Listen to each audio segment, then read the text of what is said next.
Hi, everybody. Jack Willard here with you, and we have a very special guest here. We've been talking about a story that happened I guess it was the Saturday, the 5th of April.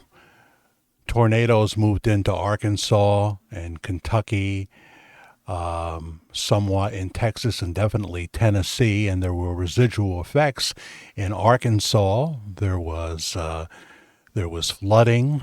There was power that had been knocked out. But we did a video recently.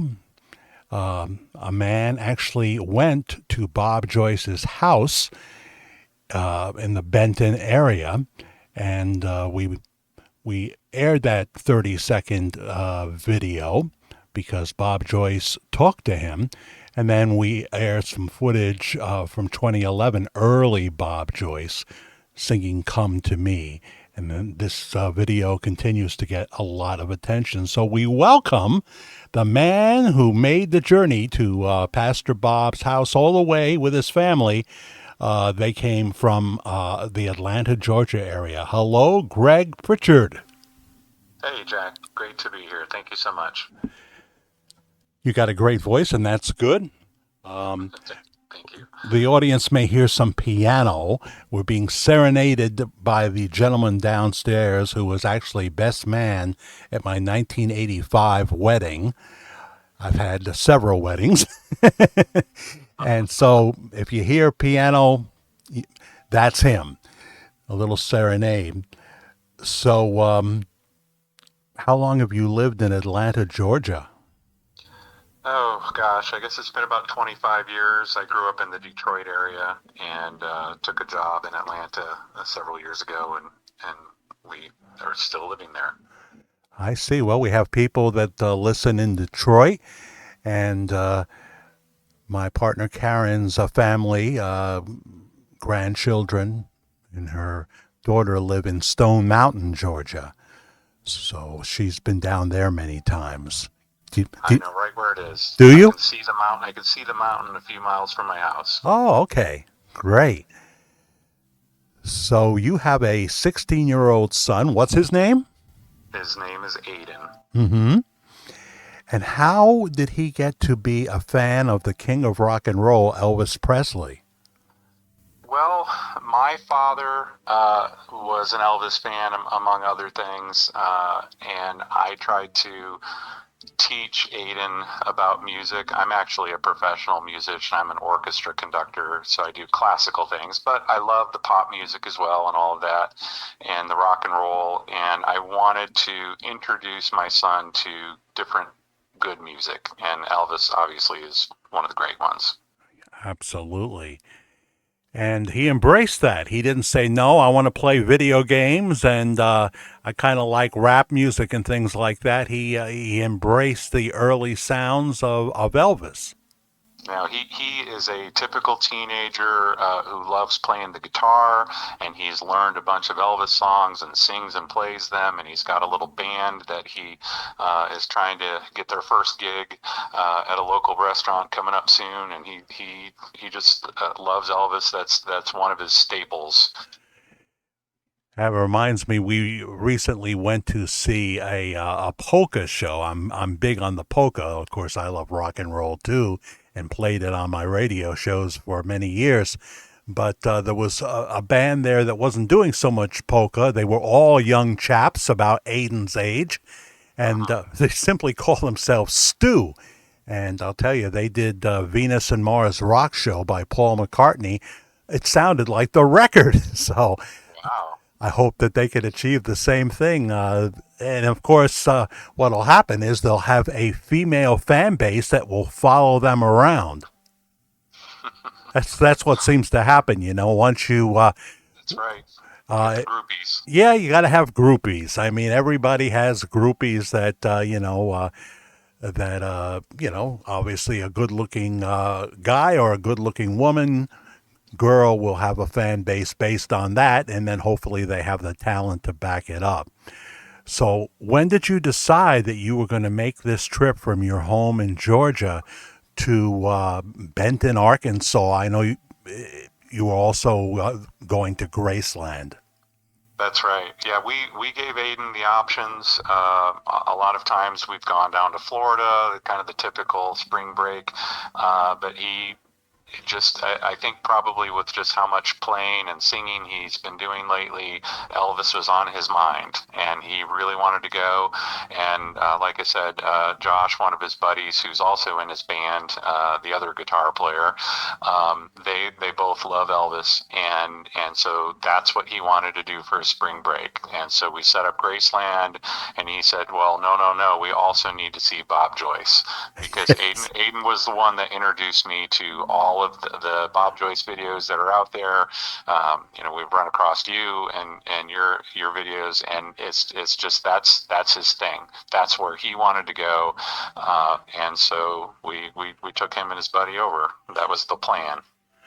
That's interesting.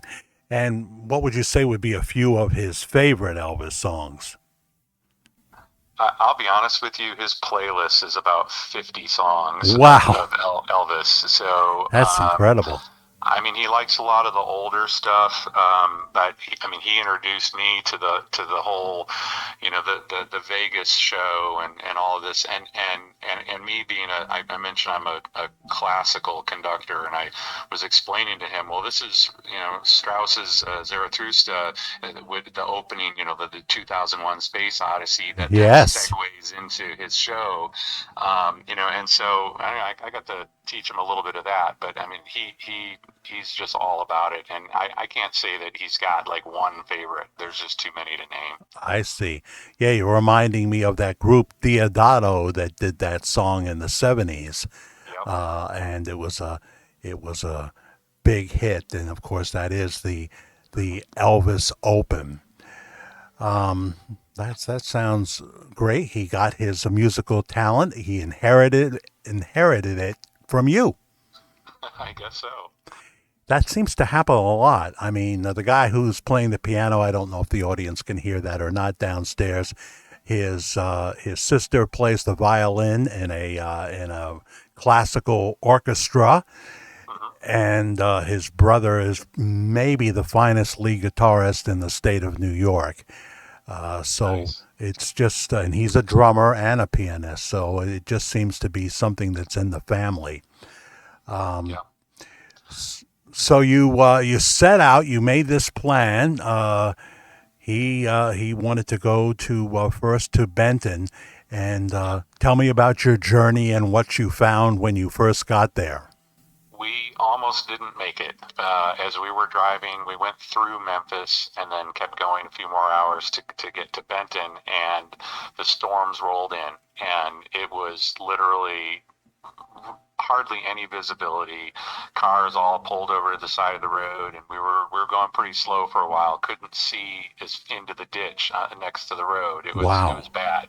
wow, Um, but we didn't have anywhere to stop. I mean, if you know that stretch of the country there, there's really like not a lot of cities between the two, and so we were just passing farms. We didn't really have any place to stop, so we just kind of stayed in the lane behind a truck and just kept going.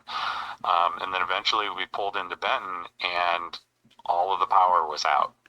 So, obviously the storms were horrible, but we pulled into the Fairfield Inn, and there was no power. There was no hot water. We had to hike up the 4 flights of steps to get to our rooms because we didn't have any place else to go. We didn't know if any place else had power anyway. So we got there, and that's what we ran into. I wonder if there were other people there that had come for the same reason you did, maybe from a foreign country, maybe from somewhere else in the United States or Canada, because as I have learned, in any given week at Household of Faith, in a church that only seats about 150 people, 75% of the congregation are visitors. Yeah. Well, we had a little chat with the receptionist at the hotel, and that's exactly what she said. She said that there's a lot of people that come in there. We just met somebody last weekend from Australia, and that's what they do. Everybody comes to see them. Well, this is a very good promotion for the Fairfield Inn because people will say, well, not only can we stay there, but the person at the desk will know all about it. They do, definitely. So how did you eat? I mean, you couldn't go to a restaurant, right? We drove all over. Eventually, we found there were a couple restaurants that were open on the other side of the freeway that had some power, and but everything on our side of the street was dark. Mhm. And so we pulled in. We saw an IHOP. We pulled in there, and the guy, the manager, just apologized. Said, "Hey, none of my crew could come in. I only got one server," and so pretty much everybody left. And then we found. I think it was a Roadhouse that we ended up going to, and a little bit of a wait because everybody was there. Sure, yeah. Eventually got a burger and then headed back to the hotel. But prior to that, we we did try to reach out to the church. We found out that the service the next day was canceled, and my How wife did you Elisa find out that you found out on the website, right? yeah, so we were on our phones. We've been checking on the website because everything else didn't have power, and sure enough, the church didn't have power, and they posted on their website that sorry, our service is canceled. So then we were in a little bit of a panic, and we were trying to brainstorm because our son was pretty upset. Yeah, I would be too. I'm sure people that came from foreign countries would be very upset.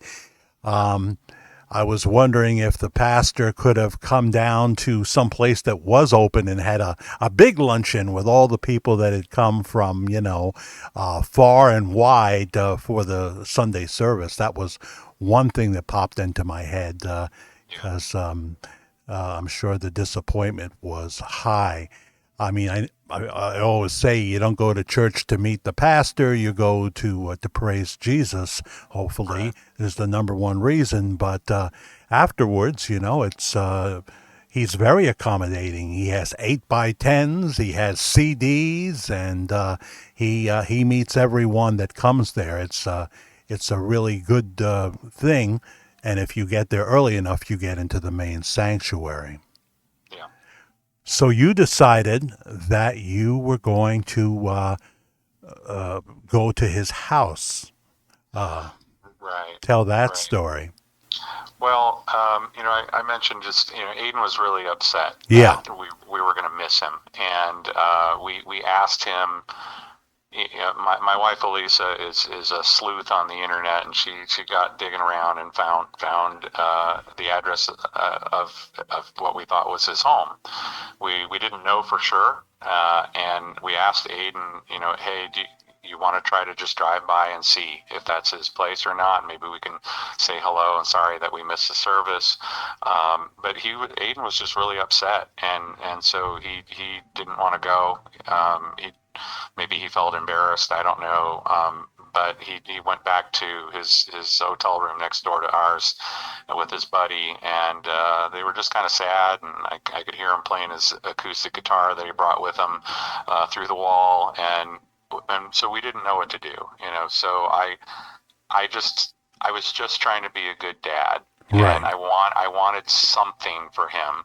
I asked him if he wanted to go. He didn't want to go, so I drove by just to see if I could see anything. And so I found his house, a very unassuming small home out in rural Benton, Ah.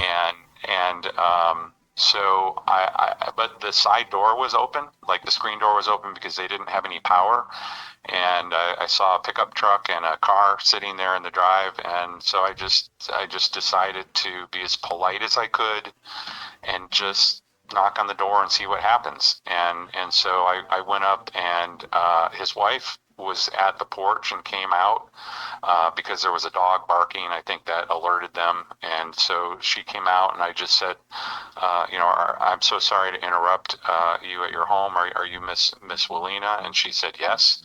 And I had seen pictures of her and Bob together, so I knew that was her. And I just explained myself. I said, I'm so sorry to interrupt you in your home. Just want to let my family, my 16-year-old son and my wife, we came 9 hours from Atlanta. We really wanted to come to your service. We saw it was canceled. Is there, is there a way possibly we could, take you to dinner or meet you somehow or something? And he was a little I'm sorry, I guess I skipped the part that then Bob came to the door Right. and started talking to me. And he was very polite to me and very friendly. And again, I apologize for the intrusion. And I just said how much it meant to our son to meet him, and was there anything that could be done. And initially he was saying, well, where are you staying at? And I said the Fairfield Inn. And he said, well, maybe I can try to swing by before you check out. And I wasn't sure. Like, I wanted to leave there with something for my son. I said, well, would it be possible? Could I just give you my phone and you could just give him a quick little message to say hello? And he did. Right away. I mean, you've seen the video, and he was super nice and said hello to Aiden, and said that he was hopeful that they that they could do this another time, and I was just so grateful, and I thanked him, and I told him, and again, I did not say, hey, I didn't say anything about Elvis, because I didn't want to go there and offend him or upset him or anything.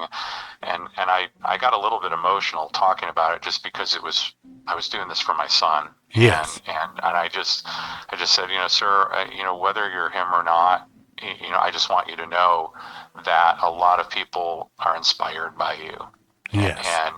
And then he started to be real humble about it. And I said, look, if nothing else, people think you're someone in particular, and a lot of people watch the videos of your service, of your sermons, and all of that, and you're very much an inspiration to so many people.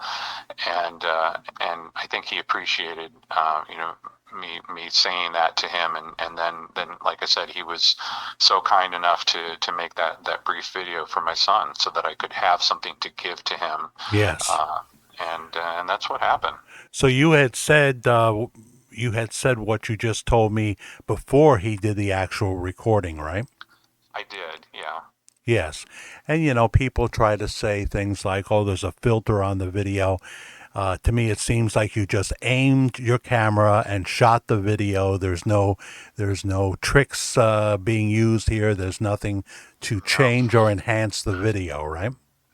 No, and I'm, my son, I mentioned, he's more tech savvy than I am, and so what happened was, I handed Mr. Joyce my iPhone, and he had it in the selfie mode, and Aiden had mentioned that the filters on the selfie camera versus the other side, the back of the camera, are different. I mean, how they're different, I don't know, but so he pointed that out, and my son pointed that out to me after the fact.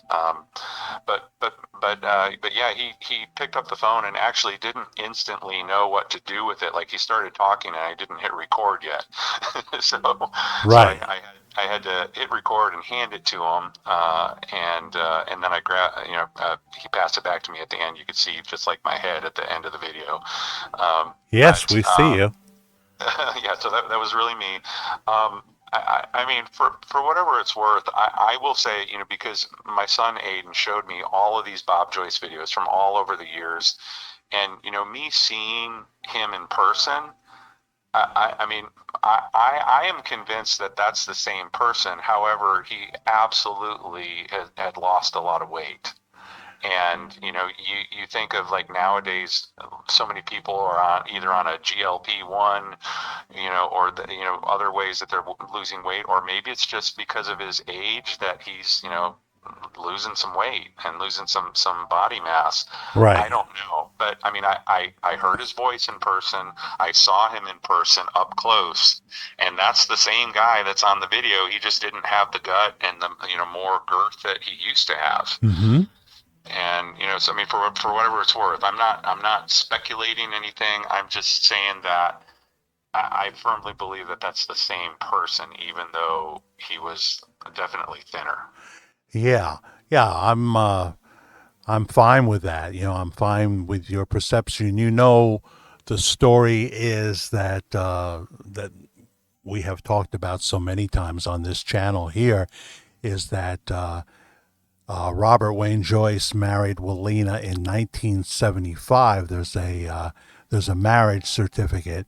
He married Willina when Elvis was still very active, and eventually they had two children. They had, and then a third child. I guess don't know too much about Tom Joyce, but first Matthew Joyce, and then Sabrina Joyce. So this is a very confusing part of the story, because Yeah. we show some different pictures. Now you didn't go to a house that was two stories with a black gate surrounding it, right? No, this was like a one-story kind of a ranch. I mean, I don't know, maybe a two or three bedroom home. Yeah, Yeah. and the pickup truck, and no black SUV in the front, and no security was present that you could tell, except maybe the dog, right? Just the dog, Yeah. and he said hello before I got to the door. Ah, was his name Killer or no? I didn't hear his wife address the dog, so I Yeah. don't know don't know the name. Was she okay with you being there? Well, I think so. Like I said, I mean, I was very sincere about it, and the first thing I said is that I introduced myself and I apologized. I said I'm so sorry for the intrusion. Right. And then I just quickly explained that we came so far, we really wanted to meet the pastor, and we just wanted to see if there was if he had a minute just to say hello, Yes. and he was so nice to do that. Absolutely. Well, this is quite a story. I think, as I told you before we started taping, that there were several people that commented how rude it was for you to show up there. But I think you've explained your intentions and that they were good intentions. You were doing something for your son, Yeah. and you were very polite about it. And they didn't take offense at you doing it.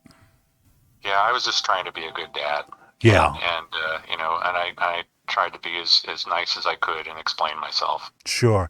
So, at this point, you're not sure when you would try this again, right? I mean, he would love to go back and see the sermon, with Pastor Joyce. We're just not quite sure when so my son's back in school now. Yeah. We have until the summer, at the earliest. But we talked about possibly going back, maybe the Memorial weekend or after that. Just to try to make it back there. It is a little bit of a drive, but It sure is. Yeah, it's a bigger drive for me here in New York. yeah, yeah. Well, you told me off air that your son is forming a band. Yeah, he's working on it. Right. So they're actually still even trying to formulate a name.